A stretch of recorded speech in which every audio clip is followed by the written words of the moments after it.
From our studio in our office at the corner of 8th and Walton in Bentonville, Arkansas, welcome to Saturday Morning Meeting, brought to you in part by Dun & Bradstreet Credibility Corp., the leading provider of credit and credibility solutions for businesses. Saturday Morning Meeting covers Walmart, Sam's Club, and the consumer product companies that are represented on the racks and shelves throughout the country and around the world. Our focus is on the insights, trends, and best practices to help you as a supplier grow your business with the world's largest retailer. I'm Andy Schuch, and thank you for joining us. Today, in Swimming in a Sea of Data, Jeff Amerine talks with Dr. Matt Waller about supply chain management and developing analytical talent. And then we'll meet with Kendrick Fincher and Gatorade about how philanthropy benefits suppliers in the heart of business in Northwest Arkansas. But first, the headlines. Walmart continues to reach out to the college-age market with the opening of another Walmart on-campus store. WTVR.com reports that the newest small footprint shop will open at Virginia Commonwealth University. Now, the new Walmart at VCU will offer a basic assortment of goods, including toiletries, snacks, and school supplies, as well as a full-service pharmacy. The 4,100 square foot facility is the 5th on-campus concept store to open in the United States. Walmart seems to be taking a page from Silicon Valley's pagebook, at least when it comes to the development of mobile apps. A recent Associated Press story describes how Walmart is taking a beta test approach to its entry into mobile. Now, last year, Walmart tested a mobile app called Scan & Go, which didn't perform as well as expected, but Walmart was able to use information gleaned from its test to develop and refine new mobile technology, including its savings catcher price matching app, which appears to be a big winner. Another made in the USA open call hopeful has become a Walmart supplier. 3 years ago, inventor John Cundy came up with an idea for a portable trash bag holder. USA Today reports that he worked to refine his product, which his wife eventually named Trash Ease, and began selling it in camping stores. Walmart buyer Cindy Marsiglio was so impressed by the product that she placed an order for $50,000 to be sold through Walmart stores. Cundy, who was unsuccessful in selling some of his previous inventions, remarked that in business, when people say no, that just means regroup. Wise words for all of us. Now, while Walmart has provided in-store clinics for many years, Forbes.com reports that Walmart is about to change its approach to on-site healthcare services. Now, instead of contracting with local hospitals to operate the clinic, Walmart now owns them outright. Now, the new clinics are staffed by nurse practitioners, and costs are low. Office visits are just $40 for the general public and $4 for Walmart employees covered by Walmart's health insurance. Walmart has opened several clinics in South Carolina and Texas and plans to expand the program in 2015. The super fast delivery trend continues. Retailing Today reports that Amazon has expanded its same-day delivery service to several new cities, including New York City, Philadelphia, Indianapolis, Baltimore, Dallas, and Washington, D.C., bringing the number of same-day delivery cities up to 10. In addition, over 1 million items are now available for the same-day service. The price of delivery has also gone down for Prime members, who now pay only $5.99 for the same-day delivery of as many items as they care to purchase. Up next is Amanda Apple of 8th and Walton. Last Monday, Amanda and 400 other participants attended the 2014 Northwest Arkansas Technology Summit held at the John Q. Hammond Center, and she's here today to share some of her key findings. Thanks for being here, Amanda. It's great to be here. Thanks for having me, Andy. Northwest Arkansas is a hotbed for innovation and technology. This week at the Tech Summit, we learned how to fine-tune that innovation through valuable lessons from C-level executives, entrepreneurs, small business owners, and other leaders in the tech industry. Jeff Amerine opened the event with a conversation on the Northwest Arkansas venture ecosystem and how we can take it to the next level. After, we headed down the hallway for collaborative breakout sessions. I chose the second track option, which was a tech application, and listened to Jeff speak on startup funding, Holly Pavalka of Collective Bias on social media for executives, James Smith of James & James Furniture on entrepreneur success stories, and Eric Howerton of White Spider on the value of content strategy. What I found to be the most helpful was a story shared by James Smith about his social media strategy and success with Facebook. A tip he shared was to use your Facebook for online reviews to gain credibility with your consumers. You want them to trust you, and what better way for them to see what other customers are also saying? Encourage customers to have conversations and share photos on your Facebook profile. Karen Ann Terrell, CIO of Walmart, finished the event with a speech on the omnichannel shopper and how millennials have changed the way that people shop. The world is moving to real time. She discussed Walmart's rollout of Savings Catcher and e-receipts and how these programs will lead to the automated shopping list. Terrell said in order to succeed, you must experiment, fail, then learn, experiment, fail, then learn again before you can experiment and win.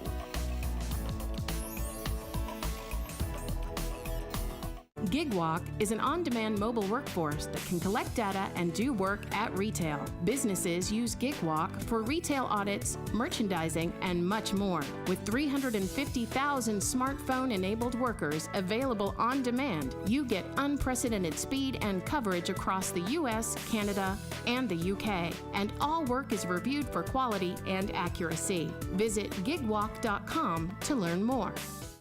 Every day, shoppers are bombarded with traditional brand messages outside the store in hopes that these marketing dollars will drive in-store sales. Closure Media drives retail sales by connecting brands with 95 million Walmart shoppers per year while they are in the store. Through innovative programs at Walmart's photo and money centers, Closure Media converts Walmart shoppers to purchasers of your brand. With reported redemption rates up to 7 times the national FSI average, Closure Media drives sales. For more info, visit us at closuremedia.com. I would recommend 8th and Walton to other suppliers because from my experience talking to other suppliers, they were even learning new ideas or just new and better business practices. Most people have little time for training, and so 8th and Walton is a perfect opportunity to send your new employees to understand the retailing system. And again, because trainers were suppliers, they know the how and the why, so they become very valuable very quickly.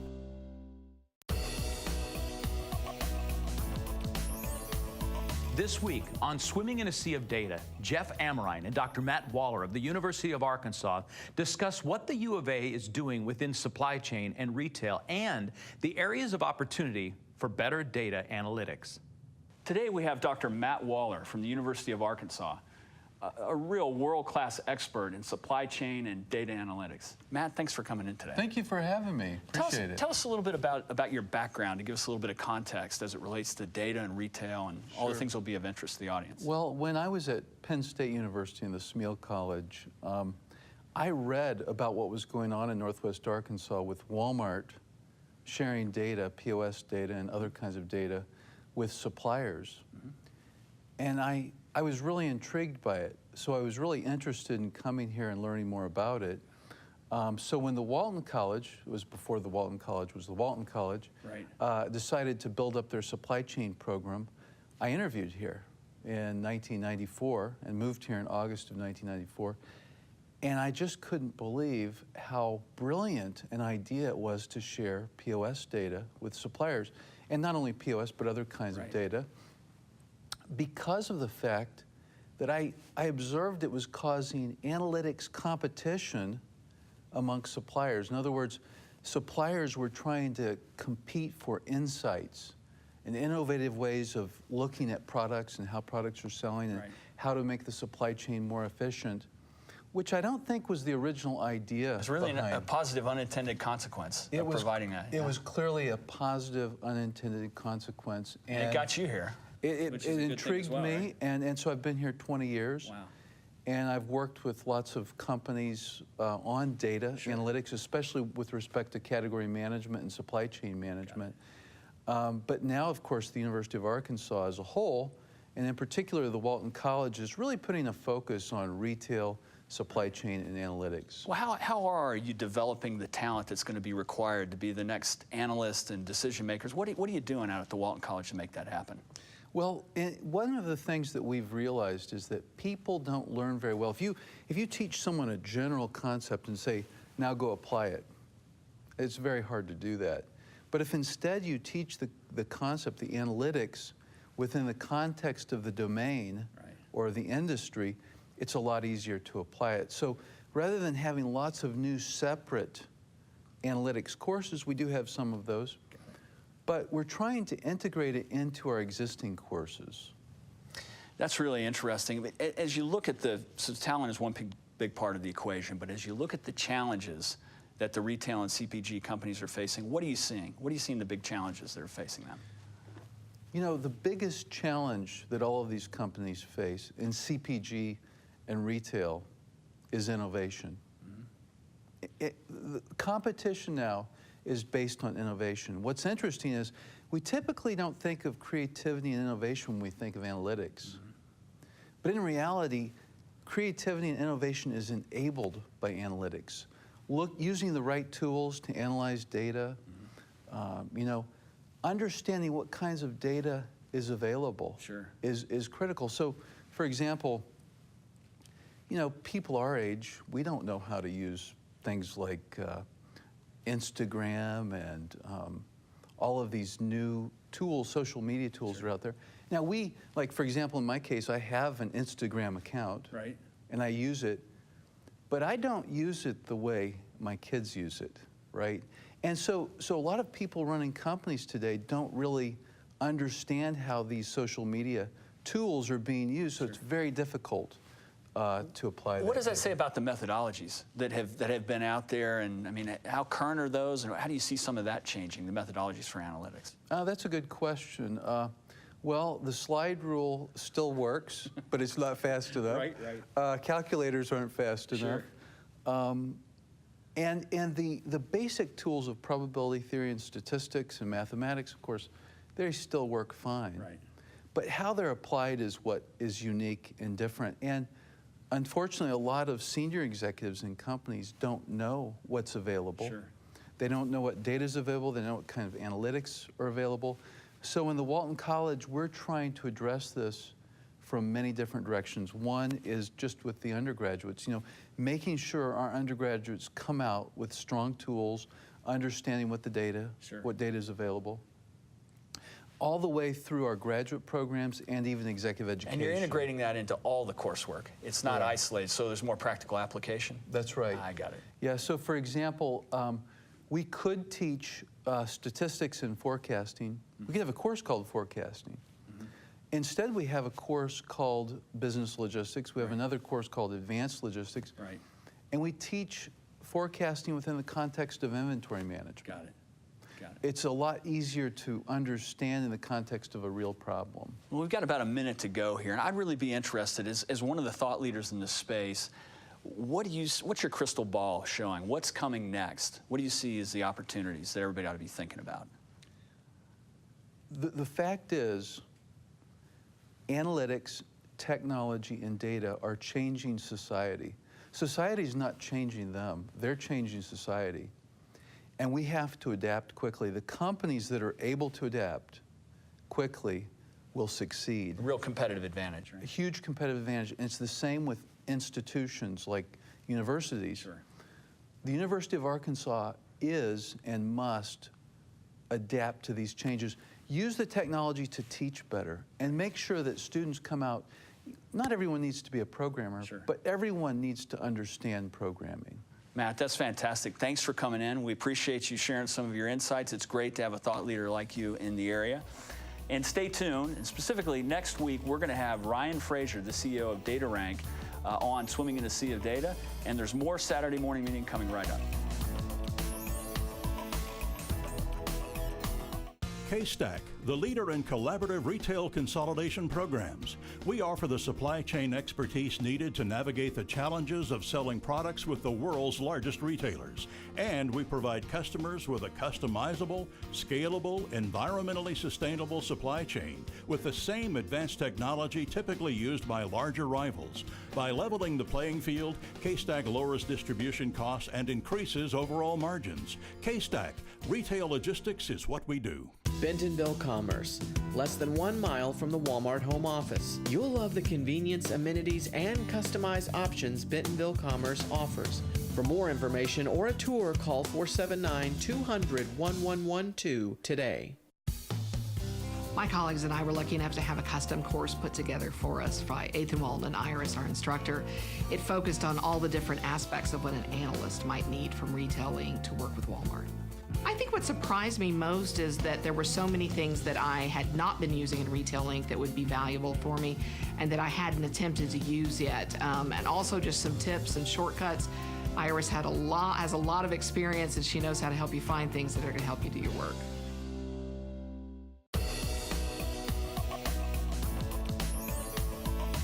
Up next, in the heart of doing business in Northwest Arkansas, we'll meet Amy Callahan of Kendrick Fincher and Meredith Wiktorowski of Gatorade to discuss the partnership between a supplier rooted in sports hydration and a nonprofit with a similar mission. All right, today I'm here with Kendrick Fincher board members Meredith Wiktorowski of Gatorade and Amy Callahan of Collective Bias to share how a supplier can get involved in the local community. Welcome, Amy. Meredith. Good morning. Good morning. So tell us a little bit about Kendrick Fincher and its mission. The Kendrick Fincher Memorial Foundation was founded in 1996. Kendrick Fincher passed away from complications resulting from heat stroke that he received after attending his first day of football practice in late 1995. He died 18 days later, in the Arkansas Children's Hospital. And the mission was of the organization is to promote proper hydration and prevent heat-related illnesses that his mother Rhonda started after he passed. Oh, okay. So how did the partnership with Gatorade start then? It started on a local level, actually. One of the activities that we do within Kendrick Fincher is a youth run. And at that point, Gatorade got involved as a sponsor of that run, which makes a lot of sense. Yeah. The partnership just further developed and evolved as there became more interest in the mission, more people locally participating in it. In 2003, that's when we first got involved with the run. And was it the local team here, one of the local supplier groups that got involved with it? Was, or was it PepsiCo and large? Okay, PepsiCo. Got involved from a local standpoint, helping with the run, product donations, things of that nature, providing some of the materials. I found a lot of suppliers do that. They try to find something in the community, something local that they can get involved in that makes sense for their organization, right? Absolutely. And I think this really ties in well with who Gatorade and PepsiCo is, so it's really great. I appreciate that. So how did it develop and grow then? So it evolved a little bit over time. In 2006, Gatorade was partnering with the NFL for Beat the Heat, which is more of a national project. Really, similar in that the mission of that is to educate athletes, student athletes, coaches, parents on proper hydration, right? So your kids are safe when they're doing athletics. So we had that program with the NFL for a few years, and it just continued to evolve. And now we continue to stay very involved and very active with Kendrick Fincher with our support throughout the year. So not just necessarily the run, but we also have other events that we get involved in. Okay, what types of events, what other events are you guys doing? Well, Amy recently had our golf outing. The golf outing, yes. There's always got to be a golf outing, right? There's got to be a golf outing. Especially in this area. We have a gala, but throughout the year, I think one of the biggest parts of our mission is the education that we do throughout the schools and the communities, and that's a big part of what Gatorade helps us do. Okay, so what are the strategies and goals in the partnership between Gatorade and the Kendrick Fincher Foundation? Well, if you bear it down to what Gatorade's about, right, it's sports fuel and making sure that athletes are properly hydrated, right? And it just, this whole event, while tragic with Kendrick, it fit into the wheelhouse of why it's so important to take care of your body and be very, take precaution and properly pre-hydrate, hydrate, and then hydrate afterwards, especially when you're... In the news, there's a lot of information about this. I mean, it's like every year in the fall, it's talked about. And didn't you say something about August is... August is Heat Stroke Awareness Month. Okay. And the fascinating thing is, this is 100% preventable. So that is why you talk about it, and that's why you educate. So you get those kids and those, the coaches and parents, they know, they understand, and they're doing it the right way, right? Yeah. But even outside of the coaches and the parents, I think it's really everyone who's spending time outside. There's a lot of people who work outside, construction workers, and anyone. It's hot out, especially in the South. It's hotter everywhere. As kids learn about hydration, they probably take that on for the rest of their lives, right? And knowing that when they're working, when they're playing in sports, no matter what it is they're doing, if they're outside, they need to make sure that they're hydrated. So how can a small supplier get involved? I think all year long we're working on getting grants. So that takes money and operational expense for us to be able to write those grants for the organization to continue to grow. But suppliers throughout the year can help us with our overall mission of the educational piece that's within the schools. That aligns with maybe your company's mission or you personally. You know, those are awesome ways to get involved. But then throughout the year, of course, we do the fun things. There's the run, a duathlon we did this year. Yeah, which was a lot of fun. Golf, a party. So there's always lots of different ways. There's lots of fun things. Yes. So what about sponsorships? What type of sponsorships do you have available? Sponsorships, I think, are available at all different levels, monetary and product, things of that nature. I mean, truth be told, it takes money to run an organization like this, so that's usually where it starts. But we are, you know, always looking at opportunities and ways that people who have an excitement and a passion for this want to get involved to whatever degree that they're wanting to be involved. So companies that maybe do water bottles or have some kind of a tie-in with heat awareness and that kind of thing would probably bode well for them to get involved in something like this. Now this covers children in general. Or or they want to help out. Yes, exactly, children in general. All right, well, I want to dig a little bit deeper into this partnership, but first, let's take a quick break. Saturday morning meeting. We'll be right back. Bentonville Plaza, across the street from the Walmart home office. The best office location offers proximity and services like no other business complex in the area. Call 479-200-1112 today. Every day, shoppers are bombarded with traditional brand messages outside the store in hopes that these marketing dollars will drive in-store sales. Closure Media drives retail sales by connecting brands with 95 million Walmart shoppers per year while they are in the store. Through innovative programs at Walmart's photo and money centers, Closure Media converts Walmart shoppers to purchasers of your brand. With reported redemption rates up to 7 times the national FSI average, Closure Media drives sales. For more info, visit us at closuremedia.com. All right, before the break, we were talking with Meredith and Amy about the collaboration between Gatorade and the Kendrick Fincher Hydration Foundation. Now, I'm interested. Why other suppliers should get involved and what else Gatorade is doing? Well, why other suppliers should get involved? I mean, we're taking the opportunity, I think, as a community to educate and make sure our children are safe, right, and as a whole. Sure. Part of what we do from an education standpoint, which happens within the children's classrooms throughout Northwest Arkansas, is something called the Be Hydrated campaign. Yeah, tell me a little bit about that. Yeah, so we actually, we have a former school teacher, former gym teacher, who works with us, and she's been great at really providing a detailed curriculum, takes that out to the elementary schools, and talks to kids about why it's important to be hydrated, hence Be Hydrated. Be hydrated. That's got a little B on it. Okay, yeah. Oh, that's cute. So after they, you know, talk to these kids, usually during their PE class, we actually leave them with water bottles so that they can continue to make sure they're hydrated, right? And so hopefully that education sticks with them, and moving forward, they take that with them. Oh, that's great. So how does getting involved in local nonprofits benefit a supplier? Well, I think. How do you think it's benefited Gatorade and PepsiCo? Well, I think, you know, for Gatorade and PepsiCo, this fits right within the sweet spot of what we do from a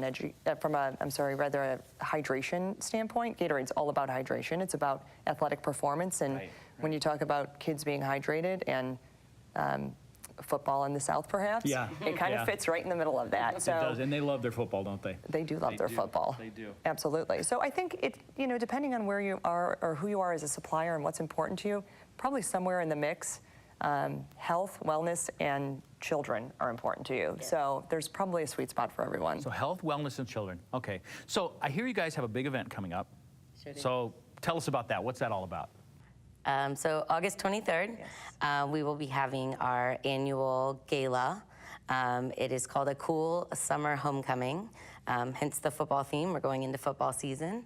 And we hold this gala during the month of August, as we said earlier, because it is Heat Stroke Awareness Month. Right. Got it. Okay. You know, we have a homecoming court that has been raising money over the Homecoming court. Yes. So you have a king and a queen? Not yet. We will. Oh, but you will at the end? Oh, the court They've becomes... each been okay. competing against each other, raising money. And the king and the queen that raises the most amount of money will be crowned at the end of the night. Yes. Interesting. Yeah. A little healthy competition. That is good, yes. Always for a good cause. But I think we're also most excited about the guest that we have attending this year. And we're lucky that Gatorade helped us to secure this, but Scottie Pippen will be coming to be our guest speaker. Yes. Wow. I mean, anyone who doesn't know Scottie Pippen. Well, I mean, yeah, everybody knows Scottie Pippen. You might have to Google him because, I mean, seriously. So are there still tickets available for the event? Is that how people can get involved, or? Absolutely, there are tickets available. You can buy a table. We even have maybe a couple of spots for our VIP session with Scottie, which will be held at an undisclosed location. Well, of course, you want to disclose it. It's absolutely, a VIP only. it's a right? VIP only. Right. So just a really interesting way to have just a different experience with somebody that, I don't know about you, I don't normally hang out with NBA All-Stars, but this will give us that opportunity to do that, which is just so cool. And he's an Arkansas native, so really trying to bring it close to home. Oh, that's great. So what else happens at the event? Is there going to be silent auctions and those kinds of things as well? yeah, there sure is. So silent auction, dancing, food. Absolutely. All the fun things that a gala has. So kings and queens will be announced at this gala event? Yes. Oh, it's going to be exciting. Scottie Pippen, it sounds like a lot of fun. Sounds like a great event for suppliers to get involved in. We're excited. Well, Amy, Meredith, thank you so much for joining us on Saturday Morning Meeting. And also thank you for all the work that you do to help promote proper hydration. Now, Saturday Morning Meeting will continue shortly.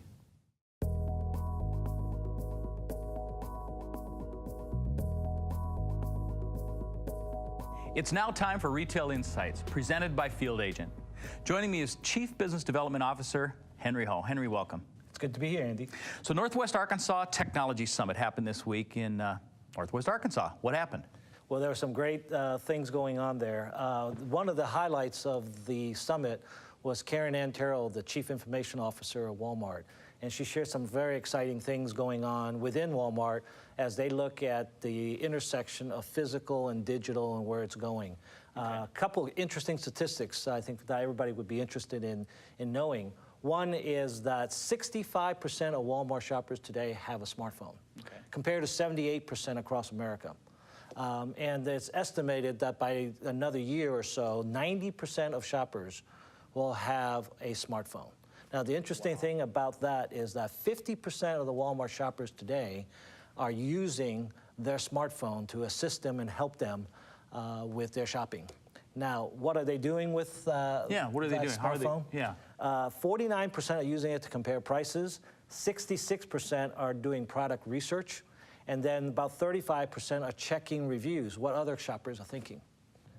Well, and Walmart just added some of those things to their website, right? So product reviews and consumers doing different things. They added the savings catcher. So now Walmart, you can go there on your cell phone, you can take a look at it as well? Yeah, that's a very exciting development. The bottom line is shoppers are using smartphones and companies are using mobile across a variety of things to better understand the omni shopper. Well, and it gets them at point of purchase, right? I mean, you're right there next to the product, using your cell phone to take a look at the product. Wow, that's great information. Well, this was Retail Insights with Field Agent.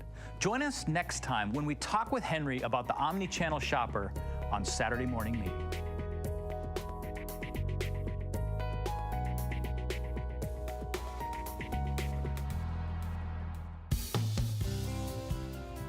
Your success with Walmart depends on being able to use Retail Link accurately and with confidence. Designed for both the beginner and the super waiting for a refresher, this course takes a hands-on approach to the most common aspects of Retail Link. In this one-day course, you'll learn how to navigate Retail Link with ease, how to personalize your dashboard, and how to build a query. Become a smarter supplier. Contact 8th and Walton today.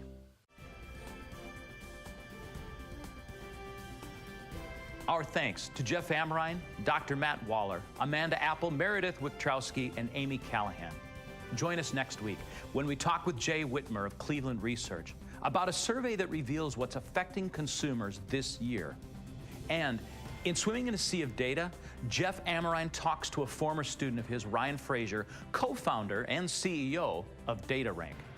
Now, as always, we appreciate your taking the time to join us. If you have questions or comments, we'd love to hear from you. I'm Andy Schuch, and from all of us at Saturday Morning Meeting, thanks for watching.